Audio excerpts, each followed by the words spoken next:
I don't usually get up at 4 in the morning, never mind leave the house at 7 AM. But the National Cycle Show at the NEC in Birmingham was reason enough for once a year. The UK's biggest cycle show, it draws in cyclists from all disciplines, including road, mountain, commuter, BMX and touring. The show has historically been dominated by the road and touring disciplines, and having no interest in skinny tyres and gram-saving frames, naturally I gravitated towards the mountain biking manufacturers. A majority of makers were present, including Vancouver, Canada-based Kona, British giant Hope, and the likes of Cube, White, Mondraker and Orange were present. Notable exceptions this year included, however, no shows from Specialized, Nukeproof, Commensal and Diamondback, Specialized being a particularly big shock, having a huge road and mountain biking market. A personal disappointment though was the absence of GoPro from the show. A usual regular, I'd hoped to get my hands on the new Hero 7 Black. Gimbal killing stabilization? Yeah, we'll see. Hope, a British manufacturer, produced some of the finest components in the mountain biking world. From brakes to chain rings, their stand was less a display of new products and more a walk-in art gallery. I spent far too long here. Thanks to my crash in Ireland, my soon-to-be new wheel set will hopefully be containing Hope hubs, and eventually the bike will get a full Hope brake system when I win the lottery.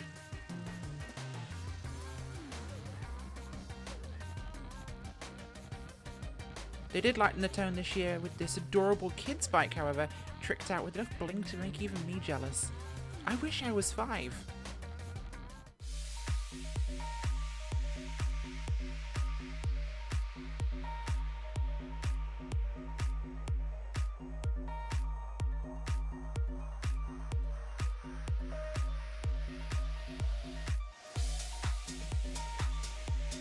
E-bikes are booming at the moment with casual riders, commuters and families offering a whole different angle to the cycling world. From light bikes with small batteries to assist, to full commuter powered machines and even some gorgeous motorcycle inspired retro cruisers, there is huge diversity in this growing element of the cycling world. The e-bike test area was the busiest of the event, which was to be expected with some of the latest technology on display. I was able to get the chance to test out 2 of the new Reese and Muller e-bikes, both from their 2018 touring range. These machines are powered by Bosch motors and batteries, giving them some of the best performance on the market. These and most e-bikes are simple machines. They apply power as you pedal, and the level of that pedal assist can be controlled by the grip-mounted rocker switch. The first, the Supercharger GX, is a combi tourer cargo bike offering front and rear storage, suspension, and really good power. However, the downside on this model, in particular, was the pedal fell off the second I pushed to get myself started. Clearly an individual model error. It was cross-threaded, which was a nice touch for the demo bike. I returned it and I was given the new Charger Touring. The 2018 version of their old Charger Touring, this bike boasts Bosch power, producing 250 watts, limited of course to 25 km per hour, which is the maximum by law allowed. The manufacturer claims a range of up to 90 miles with a 500 watt-hour battery, and up to 180 miles with a 1000 watt-hour battery, which is pretty staggering. The website claims Fox suspension, but they only offer the Suntour XCR32, which this model had. In all, it's a fairly standard touring commuter bike, with front suspension fork more for comfort, and while it can hop curbs and small lumps, it is certainly not a trail bike. The ride is comfortable, the acceleration is instant and smooth, and the braking is very good. I find commuter and touring bikes a little uncomfortable personally, but that's because I'm not used to the seating position or the narrower, more traffic-friendly handlebars, which result in a very positive input. Everything is set up for a more comfortable, upright position and the steering is very responsive, which is incredibly alien to me, someone used to 800mm bars and a more attacking position on the bike. Not that that's not comfortable, but it's for a different style of riding. Honestly, e-bikes are fun. A lot of fun. Do I think I would own one as a personal bike? Probably not. I don't commute enough. Would I rent one on a holiday somewhere mountainous and go touring through little towns and villages? Absolutely. In fact, it'd probably be one of these.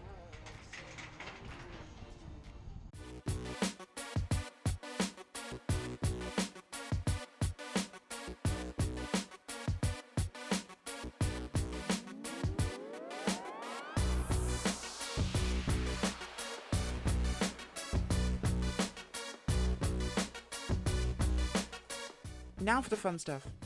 The mountain biking test area was high on my bucket list for the show, but I was a little disappointed that unlike last year, only 4 manufacturers had demo bikes on Friday, including Canyon, Cube, Caliber and Orange. Regardless, the Cube Stereo 140 was high on my test list, and I managed to get hold of one to try on the outdoor cross-country loop they had built for the show this year. The 140 is 20mm less travel than my specialised Enduro Elite, but comes with a full Fox suspension setup which has a lot more tunability than my RockShox. Down a fenced-in little mini highway, we left the convention centre towards the adjacent woodline and the purpose-built loop they have here. The demo bike was set very soft to be forgiving for test riders, which meant that it ate up a lot of the power I put in, and pretty much every feature on the flat loop. It made things a little sedate. They have a fantastic test area here for the show, and one of my more embarrassing tales is that last year when I attended, I had no intention of riding the test bikes. I thought the queues would be massive and I'd never get a chance. So like idiots in the high heat of a late summer, I wore flip-flops. Turned out on the Friday it was quiet and I was able to ride every single test area. And I did, rather timidly, including riding this loop and the Bosch indoor circuit you'll see later, in flip-flops, which was sketchy. Super sketchy. The loop contains a wide range of typical trail features, from little berms to switchbacks, rock gardens and a few small tables, and it's a fantastic test area, although one marshal kept repeatedly standing in the middle of the main rock garden, much to the irritation of a lot of the riders. I guess he thought we'd take the nice smooth path beside it, rather than be daft enough to ride over the rocks. How little he knows mountain bikers.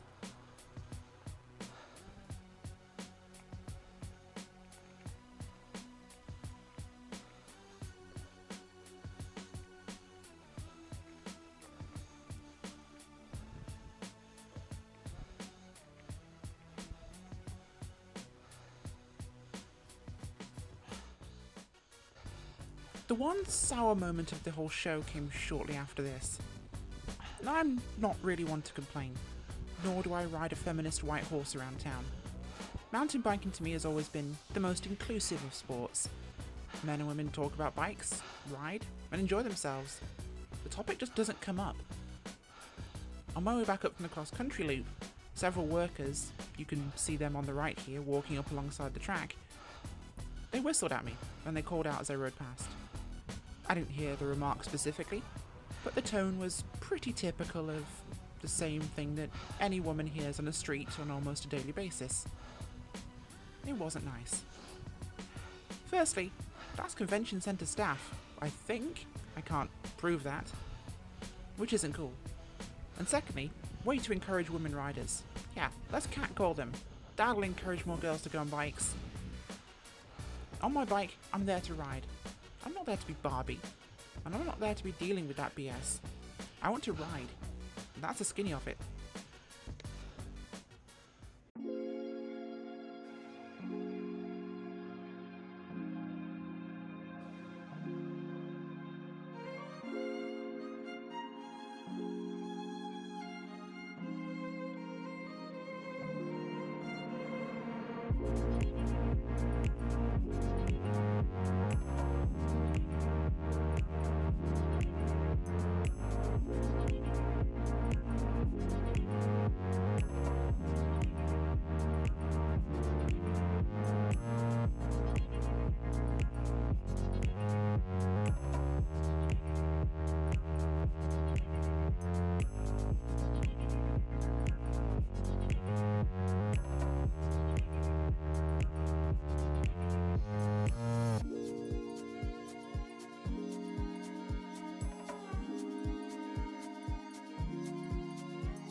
The best part of the show came towards the end. Bosch bring an indoor dirt mountain bike track to the arena every year. This has wooden features, rock garden, and a really decent climb on there. The arena is as fun as it looks. The bike I was on was a Cube Stereo Hybrid 160, and that was the 18-inch frame, or medium in normal people speak. This bike boasts a Bosch CX drive with the Bosch PowerTube 500 battery, which is, unlike a lot of e-mountain bikes, is on the bottom of the down tube. This helps lower the centre of gravity, and compared to a lot of other bikes, it really makes it handle more like a regular mountain bike. At 23 kilograms, she's a very heavy bike, but the low centre of gravity and the big travel Fox 36 fork and the DPX2 shock with a meaty 170mm of travel eats the terrain very well. The bike sports an aggressive geometry, very similar to most enduro bikes, and it handles very well on the Schwable knobbly Nick tyres, which bit really well into the dusty wood of the arena. I was pretty timid at first hefting a very big heavy e-bike up onto the wooden berm, but the bike stuck really well. Like most e-bikes, it has a selector on the left grip to change modes from economy up to turbo, which is a direct power mode. When you touch the pedal, it goes to full power, which is really good for steep climbs, and it turned the very steep grid here into butter, when you weren't stuck behind pedestrians. Once I had some space on the track, I was able to open it up, and the bike was a delight to ride. It really moved around the track well. I felt like I could move it almost as easily as my Specialized, and the weight felt surprisingly inconsequential. The power delivery was rapid and smooth and almost instant from pedal push, and the Shimano XT11 by Trans was, as expected, great. The bike responded well, and it made riding the small track a lot of fun. In all, the show was a blast. There were so many manufacturers to see, and the boutique sellers were great to visit. So many gadgets to check out, and so many cool products. One of my favourite were these wall-mounted helmet clips. Several of the mountain biking vloggers have reviewed these, including Seth's Bike Hacks and Dusty Betty, and so two of my favourite YouTubers like them. Why shouldn't I? I bought a pair. They're actually pretty good. They're now on my garage wall, and they make a great place to store my helmets. Well, I was a little disappointed that several of the big names didn't come to the show this year, but at the same time, it didn't dampen a fantastic show. Plus, I got to give my new gimbal a test drive, which was worth it on its own. So coming home tired, exhausted from a lot of walking around a show and a lot of test riding, I definitely had a very, very restful night that evening. Thanks for watching, guys. Bye. Like a Hellcat.